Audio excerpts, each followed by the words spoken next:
Imagine turning on your computer and seeing this message: your files have been encrypted. Pay $500 in Bitcoin to get them back.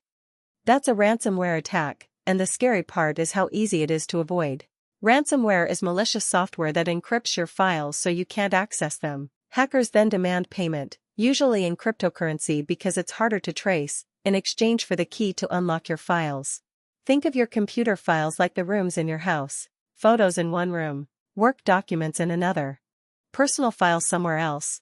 Now imagine coming home one day and every single lock in your house has been changed. Every door is sealed. There's a note taped to your door that says, "Pay us $500 and we'll give you the keys." That's exactly what ransomware does, but to your digital life. And the way they get inside? It could start with something as simple as a phishing email. You click a malicious link or attachment, the malware installs silently, and within minutes it's locking every file on your system.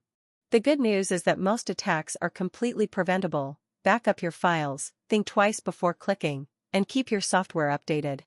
Think about it: is it cheaper to pay a hacker's ransom, or just pay for backup storage?